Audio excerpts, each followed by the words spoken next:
नमस्कार। राजस्थान के जोधपुर जिले में 13 अक्टूबर की शाम राजस्थान पुलिस द्वारा एक एनकाउंटर किया गया, जिससे राजस्थान की सियासत में नया भूचाल आ गया है। कहीं जनता में आक्रोश है तो कहीं जनता पुलिस की तारीफ कर रही है। दूसरी तरफ सरकार ने 4 दिन बाद पुलिस को सस्पेंड कर इस एनकाउंटर को एक नया मोड़ दे दिया है। हम इस मुद्दे पर विस्तार से बात करेंगे, लेकिन उससे पहले यह जान लेते हैं कि क्या पुलिस एनकाउंटर कर सकती है या नहीं कर सकती। भारतीय संविधान व भारतीय दंड संहिता के अनुसार सीआरपीसी की धारा 46 के सब क्लोज थर्ड में बताया गया है कि अगर कोई अपराधी जिसका अपराध मृत्युदंड या आजीवन कारावास से संबंधित हो, जब वह व्यक्ति गिरफ्तारी से बचने का प्रयास करता है तो पुलिस उसे पकड़ने का हर प्रयत्न कर सकती है।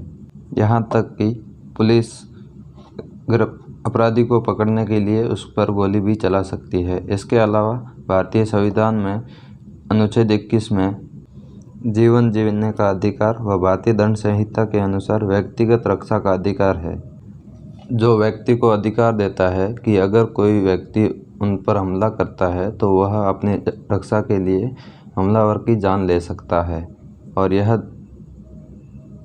पुलिस पर भी लागू होता है। अब बात करते हैं जोधपुर में हुए एनकाउंटर की। सबसे पहले जानते हैं कि एनकाउंटर किसका हुआ।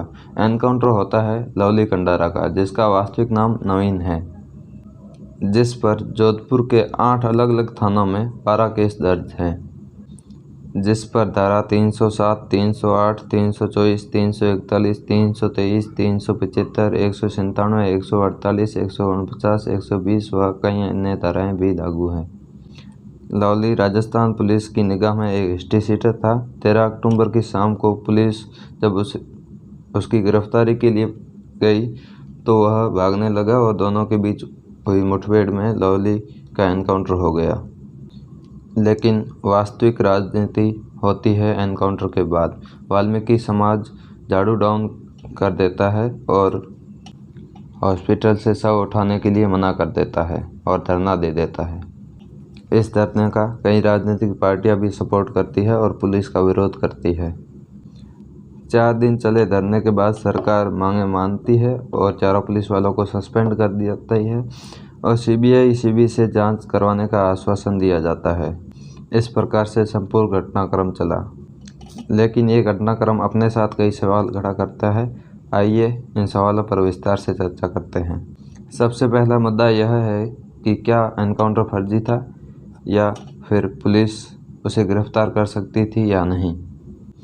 इस बात पर राजस्थान पुलिस का कहना है कि जब सूचना मिली तब लवली हथियारबंद था, इसीलिए एसएचओ लीलाराम हथियारबंद होकर अपने दस्ते के साथ उसे गिरफ्तार करने के लिए पहुंचता है। लेकिन लवली वहां से भाग निकलता है और बाद में उसने पुलिस पर गोलियां चलाई तो पुलिस ने जवाबी कार्रवाई की, जिससे लवली की मौत हो गई। विरोधकर्ताओं का मानना है कि पुलिस उसकी गिरफ्तारी कर सकती थी, गोलियां चलाने की नौबत कहां से आई। इस बात पर मैं कहना चाहूँगा, कुछ दिनों पहले रायपुर पाली में एक घटना घटी थी जहां अपराधियों ने पुलिस जीप को जला दिया था। तब पुलिस वालों ने इस बात पर सस्पेंड किया गया था कि उन्होंने कोई जवाबी कार्रवाई नहीं की, और इसी बात का हमने बहुत विरोध किया कि पुलिस हाथ पर हाथ धरे बैठी थी, और जब पुलिस जवाबी कार्रवाई नहीं करती तो भी जनता विरोध करती है। हम मान लेते हैं कि पुलिस जवाबी कार्रवाई नहीं करती तो दूसरे दिन की हेडलाइन होती, एक हिस्ट्री सीटर को पकड़ने गई पुलिस के जवान शहीद, नाकाम पुलिस जो जुर्म पर लगाम नहीं लगा सकती। अपराधी खुलेआम तानाशाही कर रहे हैं और बहुत कुछ कहते, लेकिन जब पुलिस जवाबी कार्रवाई करती है तो हम पुलिस का मनोबल बढ़ाने की जगह उसका विरोध कर रहे हैं और ऐसे व्यक्ति का सपोर्ट कर रहे हैं जो पिछले 10 साल से जुर्म पे जुर्म किए जा रहा था।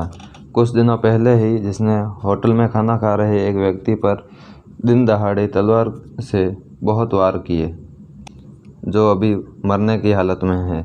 ऐसे अपराधी का सपोर्ट कर रहे हैं जिसको काफ़ी समय से पुलिस की नाक में दम कर रखा है। जब तक पुलिस उसे नहीं पकड़ा था तब तक पुलिस की नाकामी गिनाए जा रहे थे। वही राजनीतिक पार्टियां जो आंदोलन में साथ दे रही है वही पुलिस की निंदा करती थी कि एसटी सीटर खुलेआम घूम रहे हैं, और वही पुलिस की कार्रवाई करती है तो उसके खिलाफ में खड़े हो जाते हैं। और पुलिस और सरकार का विरोध करने लग जाते हैं। यह कहाँ का न्याय है? ऐसी राजनीति किस काम की? अगर पुलिस गलत वारदात को अंजाम देती तो एनकाउंटर के बाद मानवाधिकार आयोग अपने आप ही जांच करने लग जाता है। दूसरी बात, न्यायालय में भी इसे चुनौती दी जा सकती है। राजनीतिक पार्टियां ऐसे व्यक्ति का सपोर्ट कर रही है जो आम जनता के लिए खतरा था और पुलिस की नज़र में एक एसटी सीटर था। शर्म आती है ऐसी राजनीति पर, धिक्कार है। अब बात करते हैं सरकार ने इस एनकाउंटर पर क्या निर्णय लिया और क्या व्यवस्था रही सरकार की तरफ से। सरकार पहले तो उन्हें आदेश देती है और फिर उन्हें ही सस्पेंड कर देती है। यह कहाँ का न्याय है? चंद राजनीतिक फ़ायदों को देखते हुए आप आपकी पुलिस को ही बर्खास्त करने हैं और बदनाम करने में लगे हैं। जहां एक वक्त पुलिस कमिश्नर कहते हैं कि हमने संपूर्ण जांच कर ली है, कि किसी भी प्रकार का संदेह नहीं है और ना ही किसी प्रकार की कोई बनावट है। पहली गोली अपराधी ने चलाई थी, जिससे बचने के लिए एसएचओ लीलाराम ने लवली पर गोलियां चलाई।